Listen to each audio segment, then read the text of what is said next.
rencanamu dan karyamu, ku serahkan hidupku, murnikan dengan rohmu.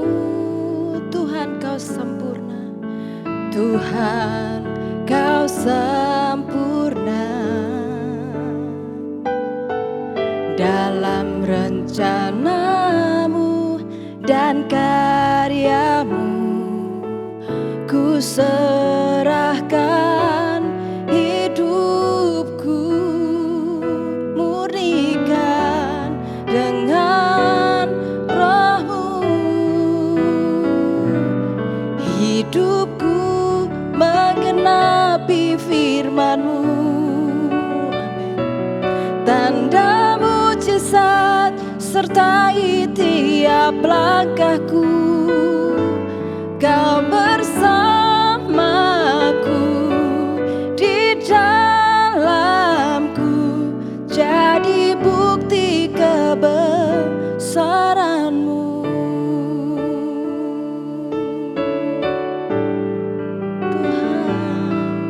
Tuhan, kau sempurna. Amin. Dalam rencanamu dan karyamu, ku serahkan hidupku, murnikan dengan rohmu. Tuhan kau sempurna, Tuhan kau sempurna. Amin. Dalam rencanamu dan karyamu, ku serahkan hidupku, murnikan dengan rohmu. Hidupku menggenapi firman-Mu.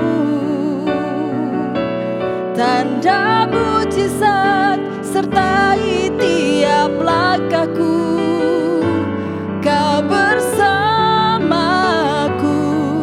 di dalamku, jadi bukti kebesaran-Mu. Hidupku menggenapi firman-Mu. Tanda mujizat sertai tiap langkahku, kau bersamaku di dalamku, jadi bukti kebesaran-Mu. Hidupku menggenapi firman-Mu. Hidupku menggenapi firman-Mu, kami percaya. Tanda mujizat sertai tiap langkahku, kau bersamaku di dalamku, jadi bukti kebesaran-Mu. Hidup kami, hidupku menggenapi firman-Mu. Tanda mujizat sertai tiap langkahku, kau bersamaku di dalamku, jadi bukti kebesaran-Mu.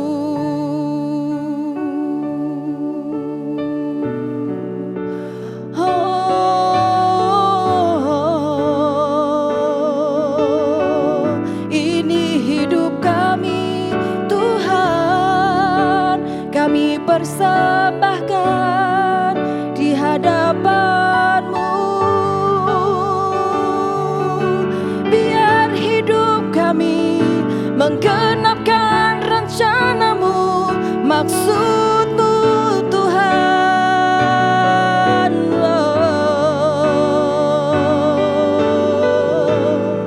Terima kasih Tuhan, bahwa kami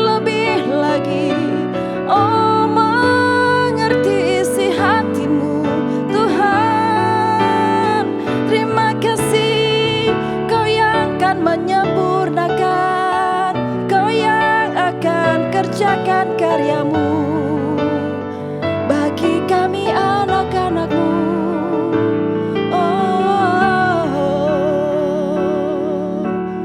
Ya rarapaya syakararapa takararapaya syararapaya kiararapa kararapapaya sikirarapaya sanarapa.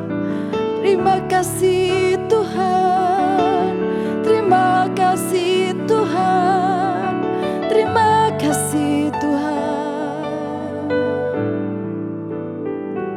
Ku percaya janjimu ajaib terukir dalam kehidupanku. Ku berserah di dalam kekuatanmu, hanya kau segalanya bagiku. Ku percaya janjimu ajaib terukir dalam kehidupanku. Ku berserah di dalam kekuatanmu. Ku percaya, kami percaya, ku percaya janjimu ajaib terukir dalam kehidupanku. Ku berserah di dalam kekuatanmu, hanya kau segalanya bagi kami. Percaya, ku percaya janjimu ajaib terukir dalam kehidupanku. Ku berserah di dalam kekuatanmu. Ku percaya, ku berserah, ku berserah di dalam kekuatanmu. Ku percaya.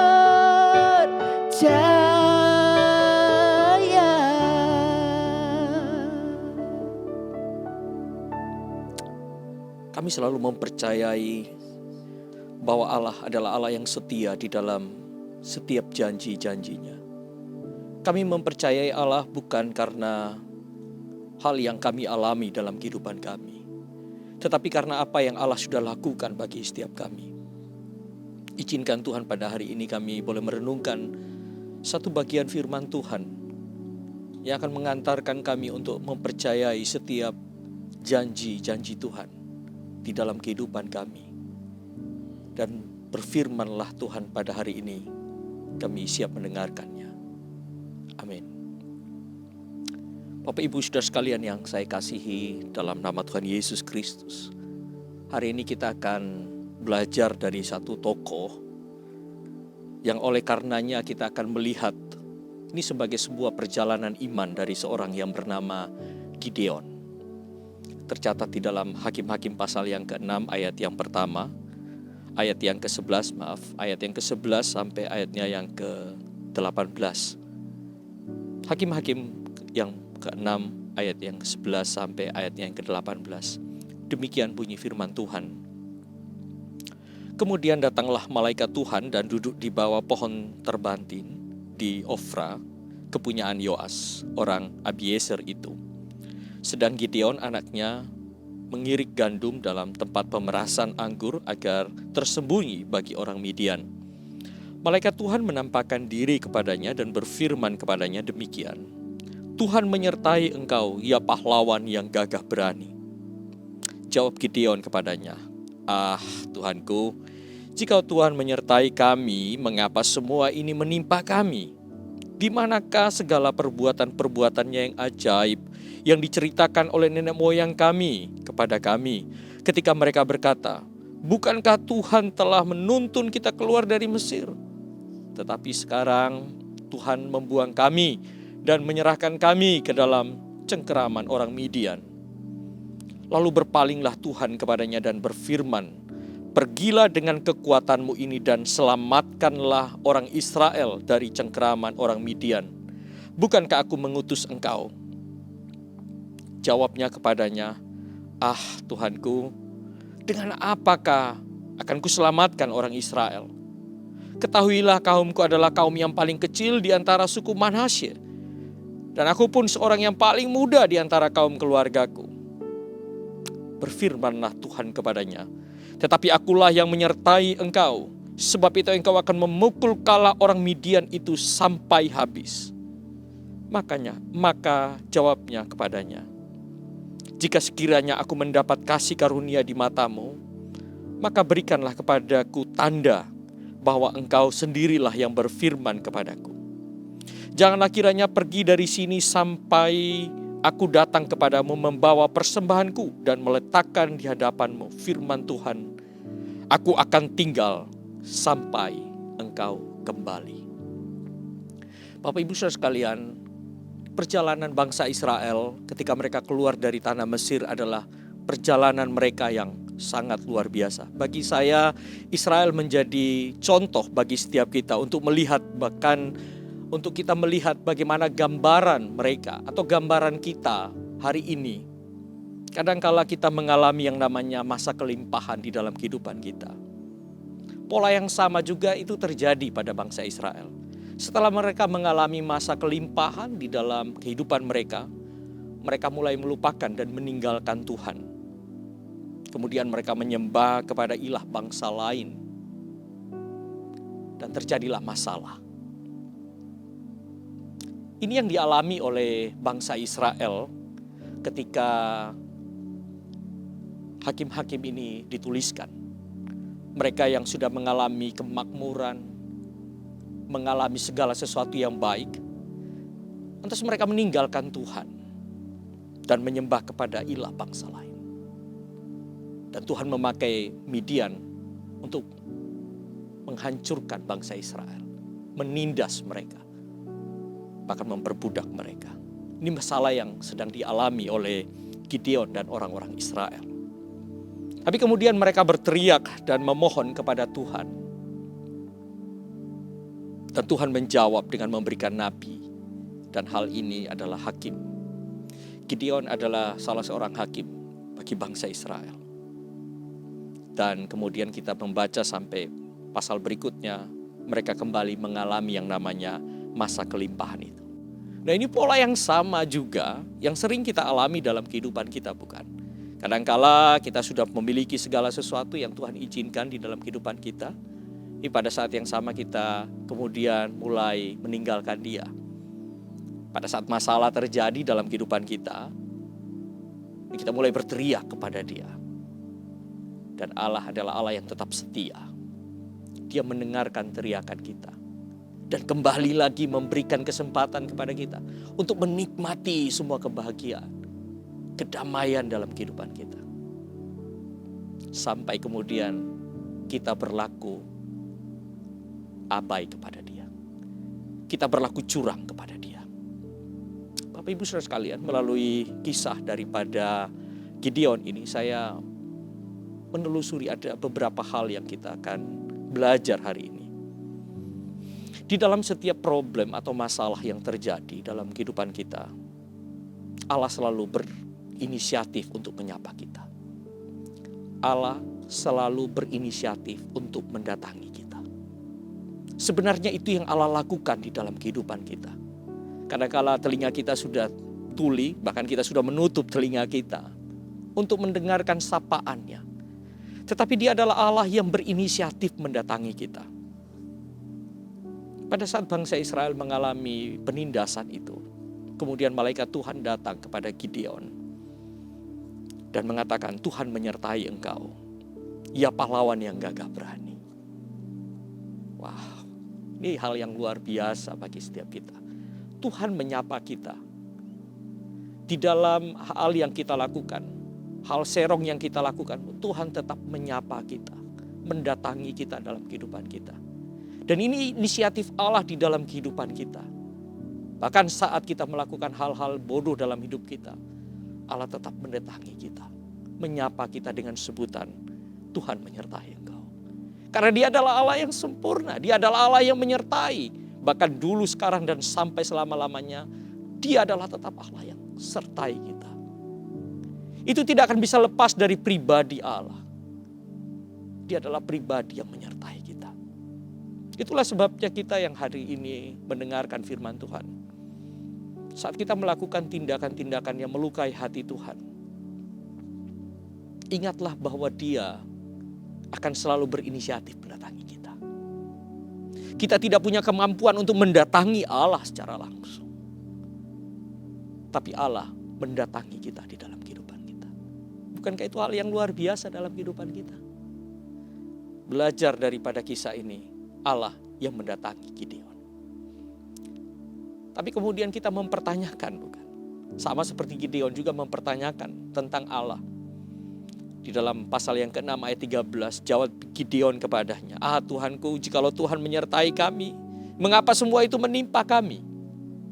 Bukankah ini juga kata-kata yang kita biasa kita keluarkan saat kita mengalami masalah dalam kehidupan kita? Jikalau Tuhan menyertai saya, mengapa semua ini harus terjadi dalam kehidupan saya? Jikalau Tuhan menyertai saya, kenapa orang yang saya kasih meninggalkan saya? Jikalau Tuhan mengasihi saya, kenapa kehidupan keluarga saya tidak baik-baik saja? Bukankah ini yang kita teriak kepada Tuhan saat kita mengalami masalah? Kita mempertanyakan tentang Dia yang menyertai kita. Di mana segala perbuatan-perbuatan yang ajaib? Di mana semua pekerjaan-pekerjaan besar yang Tuhan sudah kerjakan dalam hidup saya? Ketika kita berkatakan kepadanya, bukankah Tuhan telah menuntun kita keluar dari Mesir? Bukankah Tuhan yang membawa kita keluar daripada dosa kita? Tapi sekarang Tuhan membuang kita. Nah, ini kalimat-kalimat yang dikeluarkan oleh Gideon ini adalah merupakan ciri daripada kehidupan kita. Bagi saya ini adalah sebuah ciri yang kita selalu alami dalam kehidupan orang percaya. Masalah membuat kita bertanya tentang eksistensi daripada Tuhan. Bertanya tentang apa Tuhan, mana Tuhan, di mana perbuatan besar Tuhan itu. Tapi Tuhan, Dia bukan Allah yang sekedar meresponi kita, tapi Dia Allah yang punya rancangan kepada kita. Sehingga Allah itu mendatangi kita hari ini. Dan itu yang terjadi dalam kehidupan kita. Saat kita bertanya tentang di mana Tuhan, kadangkala kita lupa Dia ada bersama dengan kita. Dia ada di dekat kita. Bahkan Dia ada di dalam kita. Kita lupakan itu. Melalui pelajaran hari ini kita belajar bahwa Allah adalah Allah yang menyertai kita. Dia adalah Allah Immanuel itu yang menolong kita melalui jalan-jalan hidup kita. Hal yang kedua dari pelajaran dari seorang bernama Gideon ini, Allah memakai apa yang ada pada kita. Ayat yang ke-14 dikatakan, lalu berpalinglah Tuhan kepadanya dan berfirman, pergilah dengan apa? Kekuatan. Pergilah dengan kekuatanmu. Dan selamatkanlah Israel dari cengkeraman orang Midian. Bukankah aku yang telah mengutus engkau? Allah mempercayai kita dengan sungguh, Bapak Ibu Saudara sekalian. Justru melalui pelajaran hari ini, kita belajar bahwa Allah mempercayai kita. Dari seorang yang bernama Gideon kita belajar, di dalam ketidakmampuan kita, yang kita katakan saya tidak mampu, saya tidak bisa melakukan ini dan itu, Allah masih mempercayai kita. Allah melakukan mujizat dalam kehidupan kita itu melalui apa yang kita punya. Bukan apa yang kita tidak punya. Justru Allah melakukan banyak perkara besar di dalam kehidupan manusia. Justru pada saat itulah Allah menggunakan apa yang kita punya. Bapak Ibu sekalian, tetapi kadangkala bukan kita seperti orang yang selalu meragukan diri sendiri, bukan. Kita adalah orang yang selalu meragukan diri sendiri. Selalu mempertanyakan siapakah saya. Itulah sebabnya perkataan dari Gideon ini merupakan gambaran daripada kita, bukan. Tetapi jawab Gideon kepadanya, Tuhanku, ayat yang ke-15, dengan apakah akan kuselamatkan Israel? Ketahuilah kaumku adalah kaum yang paling kecil di antara suku Manasye, dan aku pun seorang yang paling muda di antara kaum keluargaku.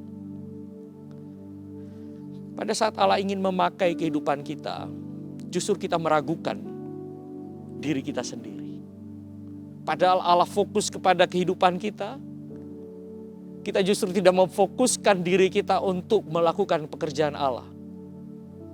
Malahan kita meragukan diri kita sendiri.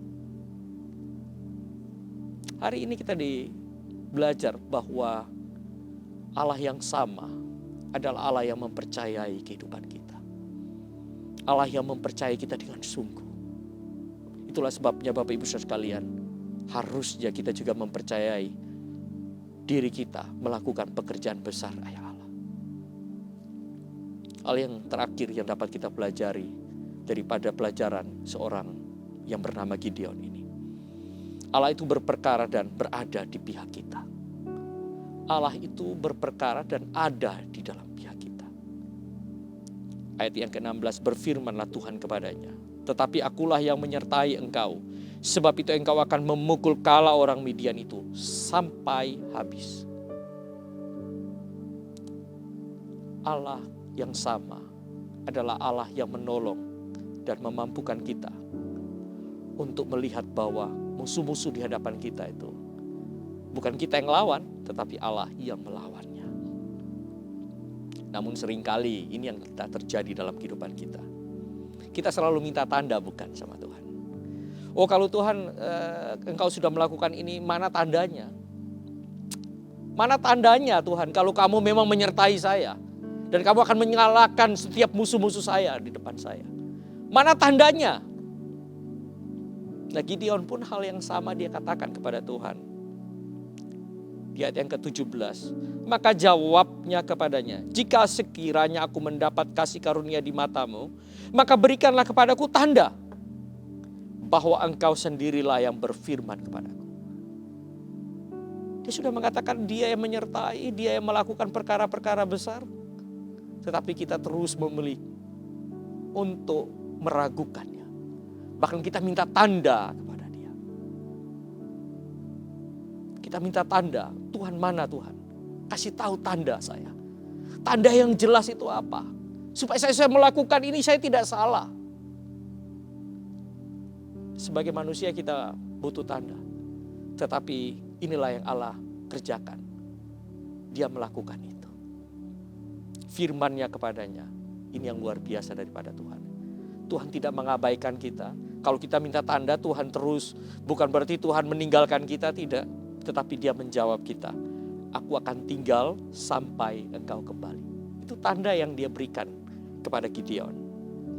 Ayat yang ke-18 tadi dikatakan, janganlah kiranya pergi dari sini sampai aku datang kepadamu membawa persembahanku dan meletakkan di hadapanmu. Nah, firman Tuhan katakan, aku akan tinggal sampai engkau kembali. Meski tidak ada alasan untuk Allah menuruti perintah kita. Meski tidak ada alasan sebenarnya. Tetapi dia mau memberi dirinya bagi kita. Itu yang Allah kerjakan dalam kehidupan kita. Meskipun tidak ada alasan yang kuat untuk Allah menuruti setiap perintah kita. Setiap permintaan kita. Tetapi dia mau. Dia mau mendengarkan itu. Dan dia mau melaksanakan perintahnya. Bukankah Allah yang luar biasa yang Allah yang kita punya? Jikalau hari ini Bapak Ibu Saudara sekalian ingin minta tanda dari Tuhan, mintalah tanda itu. Saat itu juga Tuhan akan mendengarkanmu dan memberikan tanda itu kepadanya. Dia adalah Allah yang setia di dalam segala sesuatu. Inilah wujud daripada iman itu. Wujud daripada iman sebenarnya adalah inisiatif dari Allah untuk memakai apa yang ada pada kita sekarang ini untuk melakukan perkara yang besar bersamanya. Itulah wujud daripada iman yang sebenarnya. Allah ingin memakai kita bagi kemuliaannya. Itulah inisiatif terbesar Allah dalam kehidupan kita. Dan biarlah kita yang mendengarkan renungan singkat pada hari ini melihat bahwa Allah yang sama adalah Allah yang berinisiatif mendatangi kita setiap hari dalam kehidupan kita. Untuk memakai kita, memakai apa yang ada pada kita sekarang ini bagi kemuliaan-Nya. Tuhan Yesus memberkati. Hidupku menggenapi firman-Mu, tanda mujizat sertai tiap langkahku. Kau bersamaku di dalamku, jadi bukti kebesaran-Mu. Hidupku menggenapi firman-Mu, tanda mujizat sertai tiap langkahku. Kau bersamaku di dalamku, jadi bukti kebesaran-Mu. Biarlah firman Tuhan pada hari ini meneguhkan setiap kita bahwa Dia adalah Allah yang menyertai kehidupan kita. Dia adalah Allah yang memakai apa yang ada pada kita untuk kemuliaan dan kebesaran nama-Nya. Dan saat yang sama, pada saat kita meminta tanda itu, Tuhan mendengarkan kita, mendengarkan, berpihak kepada setiap orang yang meminta tanda itu. Tidak pernah meninggalkan kita, karena Dia adalah Allah yang sama, adalah Allah yang terus-menerus menuntun kehidupan kita, membawa setiap kita di dalam perjalanan iman kita. Dan biarlah hari ini kita belajar bersama-sama melihat bahwa Allah yang besar itu ingin memakai kita pada hari ini. Kita yang mengatakan bahwa diri kita tidak mampu, Tuhan akan memakai kita pada pagi hari ini. Dan biarlah Tuhan, pada saat ini Tuhan, kami mohon kepada anugerah Tuhan yang besar itu menuntun setiap kami untuk melihat kebesaran dan kemuliaan Tuhan itu menyertai kehidupan kita. Di dalam nama Tuhan Yesus Kristus kami berdoa. Amin.